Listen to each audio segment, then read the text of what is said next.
할렐루야. 오늘 창세기 48장 말씀 함께 보도록 하겠습니다. 여러분, 오늘 말씀에 요셉이 어떻게 하나요? 이 아버지 병들었다는 소식을 듣고 자기의 두 아들을 데리고 갑니다. 여러분, 뭔가 이 요셉 안에 뭐 조급해 보이고 불안해하는 어떤 그런 심경들을 여러분 관찰하셨는지 모르겠습니다. 여러분, 혹시 이 요셉이 불안해하고 있고 어떤 그런 조바심 같은 것이 있다면 여러분 믿으시겠습니까?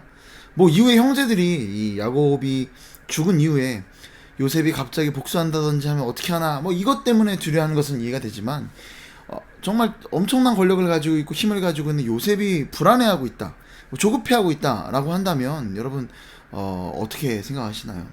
오늘 저는 이 창세기 48장에서 이 요셉이 정말 불안해하고 있고 또 조급해하고 있고 두려워하고 있다라는 것을 말씀드리면서 오늘 함께 이 말씀을 살펴보는 시간을 갖도록 하겠습니다.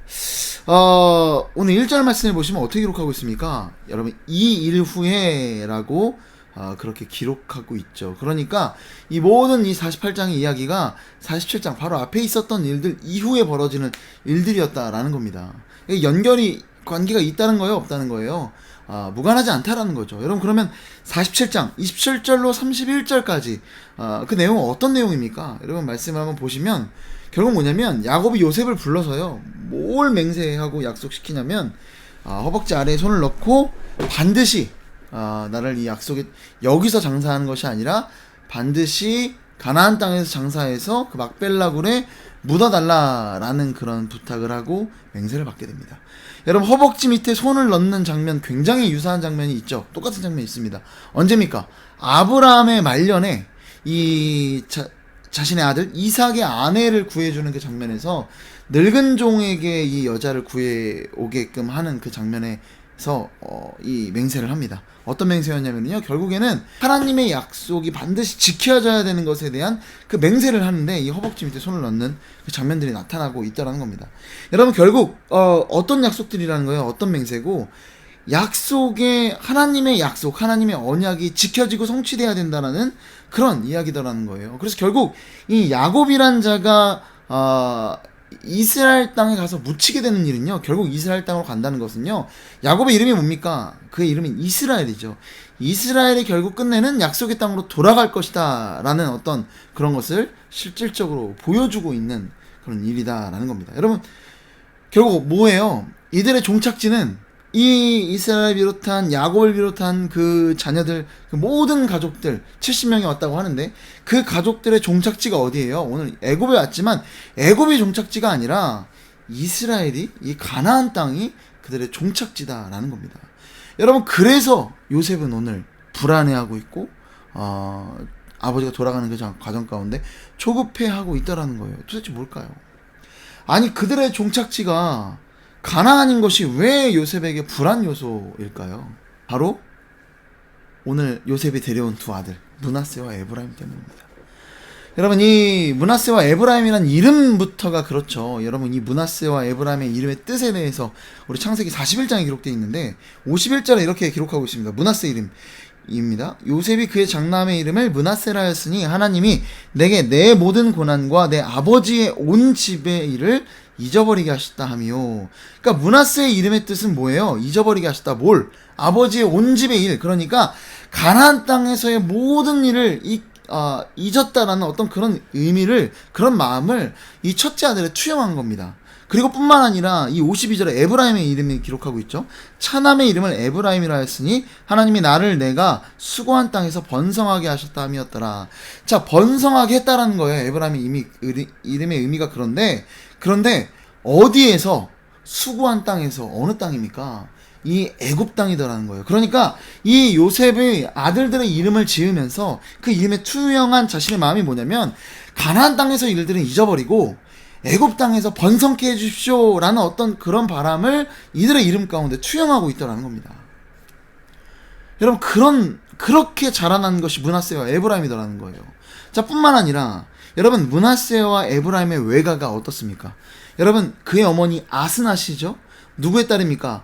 온의 제사장 보디베라의 딸입니다. 태양신 라를 섬기는 그 제사장, 그러니까 우상을 숭배하는 가문이 이들의 외가더라는 거예요. 여러분, 이스라엘 백성과 함께 한다면 이들은 엄청난 잘못된 정체성을 가지고 있는 거죠. 여러분, 이스라엘 백성 어떻습니까? 우상 숭배자들과의 통혼을 극도로 경계했던 것이 이스라엘 백성들입니다. 여러분, 그런 이들에게 이 므낫세와 에브라임의 외가는요, 정말 어떻게 보면 치명적인 그런 정체성이더라는 겁니다. 여러분, 이것뿐만일까요? 여러분, 우리 1절 말씀 제가 읽어드릴게요. 이 일 후에 어떤 사람이 요셉에게 말하기를 네 아버지가 병들었다 하므로 그가 곧 두 아들 므낫세와 에브라임과 함께 이르니. 아멘. 여러분, 이 야곱이 병이 들었는데요, 병이 들었다는 소식을 어때요? 보면 요셉이 직접 아는 게 아니야. 뭐예요? 어떤 사람을 통해 그 소식을 전해 듣습니다. 그럼 왜 전해 들어야 돼요? 여러분, 이 둘 사이가 완전히 격리되어져 있고 떨어져 있기 때문입니다. 우리 지난번에 말씀을 통해서 우리가 봤지만 이 이스라엘 백성, 이스라엘과 그 요셉의 형제들이 이 땅에 왔을 때, 그 가족이 왔을 때 정말 그토록 당부했던 게 뭐예요? 바로에게 가서 우리는 목축업자다라는 것을 어필하라는 겁니다. 그래서 가증스럽게 여기니까 목축업자들을 결국 이 애굽의 중심으로부터 조금 떨어져 있는 고센 땅에서 이들을 살게 하려는 의도가 있었습니다. 자, 그럼 반면에 요셉은 어디에 살까요? 요셉은 애굽 중심에 살고 있겠죠. 애굽 중심에 살고 있는 요셉과 요셉의 가족들, 그리고 반면에 이 중심으로부터 어느 정도 떨어져 있는 나머지 이스라엘의 어떤 가족들, 이렇게 둘 사이가 이 지리적으로나 어떤 여러 가지로 이렇게 격리되어져 있었다라는 겁니다. 여러분, 그러니까 므낫세와 에브라임이나 요셉이나 다 애굽 중심에 살고 있고요, 나머지는 다 고센 땅에 모여 살고 있는 거예요. 므낫세와 에브라임이 평생 어떤 교육을 받았겠습니까? 그들은 당연히 애초에 이 요셉이 그러지 않았겠습니까? 어떤 가나안 땅의 일들을 잊어버리고 이 애굽에서 번성하고자 하는 마음을 담아서 그들의 이름을 지었는데, 그들을 어떤 식의 교육으로 키웠겠습니까? 하나님의 말씀, 물론 하나님의 살아계심에 대해서 이 요셉이 그래도 하나님의 사람이었으니까 그것들을 가르쳤을지 모르겠습니다. 그러나 그들의 문화는, 그들의 어떤 배경들은 거의 대부분 애굽의 것들을 습득한 그런 모습들이었을 거라는 거예요.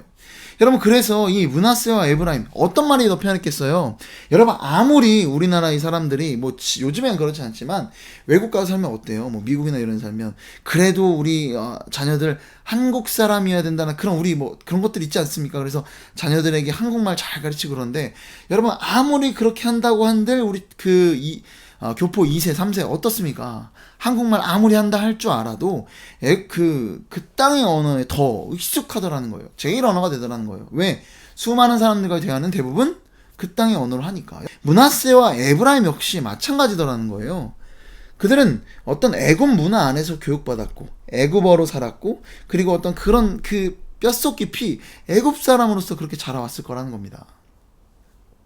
더군다나 우상을 섬기는 제사장의 딸인 이 보디베라의 딸 아스낫 밑에서 자랐던 것이 바로 이 므낫세와 에브라임입니다. 성경에도 그렇죠. 성경에 보시면은 이 열왕기에 나타나는 왕들의 어떤 문제들을 드러낼 때 그들의 어머니가 어떤 존재였는지를 계속 이야기합니다. 왜 그래요? 아무래도 왕보다는 이 어머니로부터의 영향이 자녀들에게 더 컸을 거라는 것을 우리에게 보여주는 거죠. 이런 마찬가지더라는 거예요. 여러분이 만약에 오늘 이 타임머신을 타고 이때로 돌아가서 이 므낫세와 에브라임을 본다면 여러분들 생각에 그들은 히브리 사람으로 보이겠습니까? 아니면은 애굽 사람처럼 보이겠습니까? 누가 봐도 애굽 사람처럼 보이더라는 거죠. 뿐만 아닙니다. 이들이 지금의 어떤 표지들을 봤을 때 이들을 과연 이 이스라엘 사람들이 받아줄까요?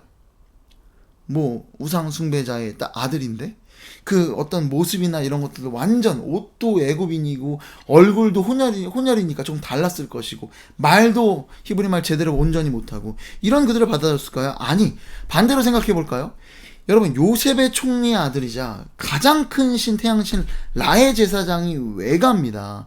이런 어떤 든든한 배경을 가지고 있는 이 므낫세와 에브라임이 과연, 여러분, 이들의 종착지가 어디라고요? 이스라엘 백성의? 결국은 가나안 땅이에요. 여러분, 이 므낫세와 에브라임 그리고 그 자손들이 과연 이스라엘로 가겠냐라는 겁니다. 여러분, 가겠습니까? 여러분, 가지 않더라는 거예요. 여러분, 요셉이 불안하겠어요? 안 불안하겠어요? 여러분, 당연히 불안하죠. 하나님의 사람이고 하나님의 살아계심을 누구보다 잘 아는 것이 우리 요셉입니다. 여러분, 그런데 그런 요셉의 아들들이, 그 자손들이 하나님의 언약 밖으로, 하나님의 약속 밖으로 벗어난다면 얼마나 불안하겠어요. 여러분, 그렇잖아요. 많은 집사님, 장로님, 우리 권사님들의 가장 큰 눈물의 기도 제목이 뭡니까? 내 아들, 내 딸, 예수님 믿는 것, 그 신앙의 유산이 그대로 흘러가는 것, 그게 가장 큰 기도 아니겠습니까? 그것 때문에 여전히 오늘도 눈물을 흘리며 기도하는 거 아니겠어요? 그런데 이렇게 그 종착지가 약속의 땅이라는 것을 뭐 원래도 알고 있었겠지만 다시 확인하는 그 순간 요셉은요, 불안하고 조바심이 났을 거예요. 그런데 더군다나 어떻게 해요? 아버지가 병들었대요. 이제는 정말 떠나실 날이 얼마 남지 않은 겁니다. 자, 그런 상황에서 요셉이 어때요? 하루빨리 이 아들들을 위한 뭔가 조치가 필요한 거죠. 므낫세와 요셉을, 므낫세와 에브라임을. 그러니까 어떻게 합니까? 이 므낫세와 에브라임을 데리고 당장에 자신의 바쁜 일들이 있건 없건 그냥 야곱에게 가더라는 거예요. 여러분, 그렇게 요셉이 야곱을 찾아갑니다. 누구와 함께? 므낫세와 에브라임과 함께 찾아가더라는 거예요. 여러분, 그런데 이 늙은 야곱이요, 이게 정말 죽기 직전인데 나중에 보면 눈이 어두워서 막 누가 있는지 누군지도 정확히 모릅니다. 여러분, 그런데 참 놀랍게도요, 나중에 우리 이삭도 눈이 안 좋았어요. 늙어서. 자, 그래서 어떤 일이 있었나요? 실제로 이 야곱과 에서를 구분하지 못하는 그런 일들이 있었습니다. 자, 그런데 반면에 이후에 어떤 말씀을 보면 어떻습니까? 야곱이 므낫세와 에브라임을 분간합니까? 못 분간합니까? 정확히 분간하더라는 거예요. 여러분, 이거는 단순히 육신의 눈이 좋다 안 좋다에 대한 이야기가 아니라 뭘 이야기하는 거예요? 야곱은 그 영의 눈이 정말 깨어있는 그런 사람이었다라는 겁니다. 여러분, 참 놀랍게도요, 야곱이라는 사람은요, 어떻게 보면 평생 정말 진짜 우리처럼 정말 하나님 앞에 넘어지고 쓰러지고 뭐 자기 혼자 어떻게 해보려고 아둥바둥대고 정말 하나님 답답한 그런 인간이지 않습니까? 그런데 이 야곱의 모습을 보면요, 그 말미에 가서 보면 이 야곱이 정말 하나님의 사람으로, 정말 그 영안이 깨어있는 사람으로 정말 그렇게 거룩하게 이렇게 성장해 있는 모습을 우리는 볼 수 있습니다. 우리가 진짜 그래서 야곱을 통해서도 우리 스스로도 소망을 가질 수 있다라니까요. 여러분, 얼마나 놓기 힘든 것들 많습니까? 여러분, 그런데 야곱이 그런 것들을 내려놓고 온전한 하나님의 사람으로 오늘 성장해 있는 모습을 우리가 볼 수 있다라는 겁니다. 정말로 요셉이 왔다고 하니까 야곱이 어떻게 합니까? 이 이스라엘, 정말 이스라엘이라는 이름, 여기 말씀해 보시면 야곱이 등장하고 이스라엘이라는 이름이 등장하지만 이스라엘이라는 이름은 그 나라의 국부, 뭐 어떤 그런 의미를 투영해서 이 말씀에 기록하고 있다는 걸 기억하셨으면 좋겠습니다. 어쨌든 나라의 국부라 할 수 있는, 이 민족의 국부라 할 수 있는 이 이스라엘이 어떻게 합니까? 요셉이 왔다는 소식을 들으니까 힘을 내서 일어나서 침상에 앉더라는 거예요. 왜? 그가 뭔가 해야 될 것을 분명히 그는 알고 있는 겁니다. 뭘 해야 돼요? 이 요셉의 아들 므낫세와 에브라임에 대한 뭔가 특별한 조치가 야곱으로부터 있어야 된다는 것을 이 야곱은 분명하게 알고 있었다라는 겁니다. 여러분, 그리고 이제 요셉과 그 두 아들들이 왔습니다. 자, 그래서 이 아들들이 오니까 이제 야곱이 뭐라고 축복을 하기 시작을 하는데 어떻게 시작을 합니까? 우리 4절입니다. 4절 말씀 제가 읽어드릴게요. 내게 이르시되 내가 너로 생육하고 번성하게 하여 내게서 많은 백성이 나게 하고 내가 이 땅을 내 후손에게 주어 영원한 소유가 되게 하리라 하셨느니라. 아멘. 뭘 먼저 말하는 거예요? 하나님의 약속을, 당신의 백성들에게 하신 그 약속을 다시 한번 선포하는 겁니다. 그 안에 뭐가 있어요? 우리가 생육하고 번성할 거고 그 땅이 우리 영원한 소유가 될 것이다. 반드시 우리의 최종 어떤 종착지는 여기가 아니라 우리 결국 그 약속의 땅으로 갈 것이다라는 것을 다시 한번 밝혀요. 자, 이것으로 끝나면 안 되죠. 요셉의 불안함을, 요셉의 이 조바심을, 요셉의 이 두려움을 해결해 줘야 됩니다. 뭡니까? 어떻게 해결해요? 5절 말씀입니다. 내가 애굽으로 와서 내게 이르기 전에 애굽에서 네가 낳은 두 아들 에브라임과 므낫세는 내 것이라. 르우벤과 시몬처럼 내 것이 될 것이요. 아멘. 여러분, 뭐라고 하는 겁니까? 야곱이 이야기하는 거예요. 너의 두 아들 에브라임과 므낫세는 뭐다? 내 것이다. 그들은 르우벤과 시몬처럼 내 것이다. 뭐예요? 그들은 내 손자가 아니라, 너의 아들들이 아니라 내 아들이 될 것이다 라고 선포하는 거예요. 그러니까 자신의 양자로 삼고 있다는 겁니다. 지금 앞에 있는 그 손자들을요, 여러분 어떻게 하는 거냐면요, 지금 어떻게 보면 이 두 사람은 아스난의 아들, 그러니까 외가가 뭐 우상 숭배하는 온의 제사장의 가문이고 뭐고 이런 거 싹 다 지금 지워버리는 거예요. 지워버리고 뭐예요? 그냥 이스라엘의 야곱의 아들들, 그러니까 이스라엘의 아들, 그러니까 하나님의 언약 백성 안에 지금 그냥 편입시켜버리고 있다는 겁니다. 그러니까 더 이상 이들은 애굽의 아들들이 아니다. 애굽 총리 아들 태양신 제사장의 외손자가 아니라 나 야곱 이스라엘의 아들이다 라고 그렇게 지금 선포하고 있는 겁니다. 여러분 보세요. 그리고 이 야곱이 하는 말을 보면은요, 6절 말씀 보면 이렇습니다. 이래요. 되게 재밌는데, 이들 후에 내 소생은 내 것이 될 것이며 그들의 유산은 그들의 형의 이름으로 함께 받으리라. 그러니까 므낫세와 에브라임 이후에 또 자녀들이 있겠다라는 거예요. 정말 지금 당시에도 요셉에게 이 두 아들 외에도 자녀가 있었는지 아니면 이후에 낳게 될런지 뭐 이거는 정확히는 모르겠습니다. 자, 그런데 뭘 얘기하냐면요, 그들이 유산을 받게 되는데 누구의 이름으로 받게 된다는 거예요? 그들의 형의 이름으로 받게 된다는 거예요. 자, 그들의 형은 누구의 아들이에요? 이제 요셉의 아들이 아니라 이스라엘의 아들입니다. 자, 이스라엘의 아들이면 누구의 유산을 받게 되는 거예요? 이스라엘의 유산을 받게 되는 겁니다. 자, 그러니까 애굽의 아들들이 있게 되겠지만, 뭐 요셉의 후손들, 아들들이 있겠지만, 자녀들이 있겠지만, 그들은 누구의 유산을 물려받게 된다는 거예요? 이스라엘의 유산을 물려받게 된다는 겁니다. 여러분, 우리 생각에는 누구 유산 물려받는 게 좋아요? 요셉 유산 물려받는 게 좋죠. 왜? 요셉은 애굽의 총리고 그 외할아버지는 온의 제사장이고 그런 엄청난 든든한 어떤 배경을 가지고 있는데, 그런 요셉으로부터 애굽 총리의 유산을 물려받는 게 더 크지, 무슨 이거 목축업이나 하고 있는 야곱의 유산을 물려받는 게 크겠습니까? 여러분, 그런데 야곱이 오늘 선포하는 건, 야곱의 약속, 야곱의 축복은 뭐예요? 너의 자녀들이 애굽의 유산을 물려받을 것이 아니라, 애굽 총리의 유산을 물려받는 것이 아니라 이스라엘, 그러니까 하나님의 언약 백성의 그 믿음의 유산을 그들이 물려받게 될 것이다라고 선포하고 있더라는 겁니다. 여러분, 뭐가 중요한 거예요? 우리 자녀들에게 진짜 전해줘야 될 유산, 뭐가 중요하다라는 겁니까? 뭐가 정말 필요한 유산이다라는 거예요? 애굽 총리? 정말 엄청난 권력을 가지고 있는 온의 제사장이라는 그 든든한 외가의 뒷배경? 이 유산이 중요한 거예요? 아니야, 이거 유산 싹 지워버리고 뭔 유산 주겠다라는 거예요? 이스라엘의 유산, 하나님의 언약 백성의 그 믿음의 유산을 그들에게 물려주겠다라고, 그것이 진정한 축복이다라고 지금 야곱은 요셉에게 선포하고 있는 겁니다. 여러분, 이거야말로 요셉이 그토록 바랬던 그 해결책 아닙니까? 여러분, 그리고 이제 야곱이요, 요셉의 두 아들을 놓고 이걸로 끝나지 않아요. 축복하기 시작합니다. 자, 우리가 잘 아는 엇바꾸어서 축복하는 그 이야기들은 좀 뒤에 얘기하고요. 15절과 16절 말씀입니다. 제가 읽어드리겠습니다. 그가 요셉을 위하여 축복하여 이르되, 내 조부 아브라함과 아버지 이삭이 섬기던 하나님, 나의 출생으로부터 지금까지 나를 기르신 하나님, 나를 모든 환난에서 건지신 여호와의 사자께서 이 아이들에게 복을 주시오며 이들로 내 이름과 내 조상 아브라함과 이삭의 이름으로 칭하게 하시오며 이들이 세상에서 번식되게 하시기를 원하나이다. 아멘. 뭐라고 하는 겁니까?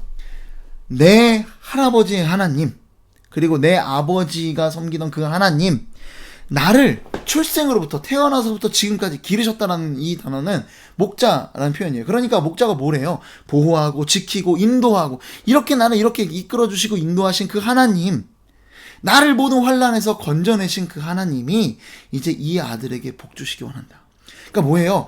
나를 이렇게 인도하시고 나를 목자로서 나를 이렇게 길러주신, 나를 환난에서 건져내주신 나의 하나님이 이들의 하나님이 되기를 원한다. 이 축복을 지금 하고 있는 겁니다. 여러분, 우리 자녀들에게 해야 될 가장 큰 축복이 뭡니까? 가장 그들을 위해 빌어줘야 될 복이 뭐예요? 내 자녀들 좋은 대학 가라, 내 자녀들 정말 좋은 직장에 취업하고 그들의 삶이 좋은 사람들을 만나고, 이런 것들이 그들을 위해 빌어줄 가장 좋은 축복이 아니라, 뭐야말로 가장 좋은 축복입니까? 진짜 축복입니까? 내가 만난 하나님, 정말 나를 인도하시고 보호하시고 정말 이토록 정말 나를 환난에서 건져내신 그 나의 하나님이 내 자녀들의 하나님이 되기를 원합니다. 이 복을 빌어주는 것이 진정한 축복이다 라고 오늘 야곱은 보여주고 있다는 겁니다. 자, 그리고 나서 여러분 이제 어떻게 합니까? 이 야곱이 에브라임과 므낫세, 자, 므낫세가 장자죠. 그리고 이 에브라임이 차자입니다. 이들을 축복하는데 요셉이 의도적으로 오른손에 누가 닿게 해요? 므낫세. 이 오른손이 더 정한 손이기 때문에 오른손에 므낫세가 닿게 하고 에브라임을 왼쪽 손에, 야곱의 왼쪽 손에 닿게 이렇게 합니다. 자, 그랬더니 야곱이 어떻게 해요? 이것을 이렇게 꺾더라는 거예요. 자, 그리고 요셉은 약간의 불만이 있었어요. 자, 그런데 여러분, 이 야곱이 이렇게 어떻게 합니까? 동생을 먼저 된 자로 세우고 있다라는, 그를 택하고 있다라는 거예요. 자, 여러분, 그냥 단순히 뭐 이렇게 생각할 수 있죠. 야곱도 동생이었으니까 야곱은 장자 싫어하나 보다. 뭐 그러니까 요셉과 유다를 실질적인 어떤 장자의 어떤 뭐 명분과 장자의 복을 주지 않습니까? 자, 그런 거 아닌가? 뭐 이런 생각이 들 수 있는데 그게 아니더라는 거예요. 뭐예요? 여러분, 창세기에 등장하는, 여러분, 마땅히 원래 누가 선택받아야 되는 거예요? 어떤 그런 모습으로 보여진다면, 여러분, 마땅히 원래 장자가 선택받아야 되는 거 아니겠습니까? 여러분, 근데 창세기 내용들을 계속 보면은 장자가 아닌 자들의 택함을 받습니다. 이삭도 사실 그렇죠. 이스마엘도 먼저 태어난 자 아닙니까? 자, 그리고 뿐만 아니라 야곱 같은 경우는 대놓고 형 에서가 있었죠. 그리고 야곱의 아들들은 어떻습니까? 르우벤이 멀쩡히 살아있음에도 불구하고 유다와 요셉이 실질적인 장자로서의 어떤 명분과 그 축복을 받게 되는 것을 우리는 알고 있습니다. 여러분, 뭐예요? 이게 뭘 얘기하는 겁니까? 여러분, 이거는요, 하나님의 주권적 선택, 그러니까 장자가 아닌 자격이 없는 자가 택하여졌다라는 것을 계속해서 이야기하고 있는 거예요. 창세기에 등장하는 수많은 믿음의 인물들 어떻습니까? 그들이 자격이 있던가요? 자격이 있어서 택함 받았던가요? 그게 아니더라는 거예요. 하나님의 절대적인 주권 안에서 그들이 은혜로 택하셨다는 것을 보여주는 겁니다. 여러분, 생각해보세요. 지금 요셉이 왜 불안해요? 내 자녀들, 지금 므낫세와 에브라임, 얘네들 누가 봐도 뭐예요? 애굽 사람이에요. 그들은 하나님의 백성으로서 누가 정말 봤을 때 자격 없어 보이는 그런 아이들이더라는 겁니다. 대놓고 그가 이 아이들의 이름을 지었을 때부터 가나안의 일들은 잊어버리고 이 애굽에서 번영하기를 소망하는 그 마음을 투영해서 이들을 낳고 그들에게 이름을 부여했고요. 제사장, 우상 숭배하는 제사장의 그 딸과 결혼해서 그들을 그렇게 길렀더라는 거예요. 애굽의 문화 속에서, 애굽의 어떤 그런 전통 속에서 그들을 길러냈다라는 겁니다. 자, 그런데 이런 아들이 어떻게, 이 므낫세와 에브라임이 어떻게 이스라엘 이 히브리 민족의 그 언약 백성으로서의 정체성으로 자격이 있겠습니까? 그래서 오늘 야곱은 이야기하는 겁니다. 자격 없는 자들을 택했던 하나님이 마찬가지로 자격 없지만 너희들을 택할 것이다, 이렇게 선포하고 있다는 겁니다. 말씀을 마무리하도록 하겠습니다. 여러분, 요셉은 알았어요. 요셉의 아들들이요, 애굽의 총리라는, 또 외가는 그 엄청난 종교 권력을 쥐고 있는, 지금 뭐 실제로 그렇죠, 유일하게 자기 개인의 소유 재산을 가지고 있는 집단이 제사장입니다. 그 온의 제사장 보디베라의 딸, 이 외가를, 이 든든한 배경을 가지고 있는 그 유산을 물려받는 므낫세와 에브라임이 아니라 이스라엘의 유산, 믿음의 유산, 언약의 유산, 약속의 유산을 물려받는 므낫세와 에브라임이, 아니 에브라임과 므낫세가 되기를 요셉은 바랬던 겁니다. 여러분, 그래서 어떻게 합니까? 결국 이 이스라엘 통해, 야곱을 통해 이들은요, 더 이상 애굽, 당장에 보여지는 것은 애굽 사람처럼 보여졌을지 모르지만 자격 없이 택하시는 그 하나님의 은혜 안에서 이들을 하나님께서는 택하시고 이스라엘 백성, 그 언약의 백성 안으로 오늘 말씀 가운데 편입시켜주고 있다는 겁니다. 여러분, 오늘 이 말씀을 통해서 우리가 뭐 여러 가지를 생각해 볼 수 있지만 우리 자녀들, 우리 정말 사랑하는 사람들을 한번 생각해 봤으면 좋겠습니다. 그들을 위해서 기도하고 그들을 위해서 복을 빌어줄 때 우리가 정말 무엇을 두고 그들의 복을 빌어줘야 될까? 여러분, 다른 것 아니더라는 거예요. 오늘 요셉이 보여줬던 것처럼 그냥 이들이 애굽의 어떤 표징들, 그 애굽 총리로서의 어떤 총리의 자녀로서 이 외가의 든든한 배경을 그 유산으로 물려받는 그것이 중요한 것이 아니라 믿음의 자녀가 되는 것이 중요하다. 믿음의 유산을 물려받는 것이 중요하다. 이 유산 다 없어지더라도 이 믿음의 유산을 물려받게 해달라는 것, 나의 하나님이 이들의 하나님이 되는 것이 정말 가장 큰 축복이라는 사실을 우리가 말씀을 통해 기억했으면 좋겠습니다. 그래서 오늘 우리가 기도할 때 우리의 자녀들이 정말 진정 세상의 어떤 그런 좋은 것들 물론 얻게 되면 좋지만 그것보다 앞서서 하나님의 백성 되게 해달라고 그렇게 기도하는 복된 저와 여러분 되기를 소망합니다. 기도하겠습니다. 사랑과 은혜가 풍성하신 아버지 하나님, 감사 영광과 존귀를 주님 앞에 올려드립니다. 주님, 우리가 우리의 자녀들에게, 그리고 내 사랑하는 사람들에게 줄 것이 다른 것이 아니라 이 하나님의 언약과 약속, 이 믿음 안에 있음을 다시 한번 깨닫게 하여 주옵소서.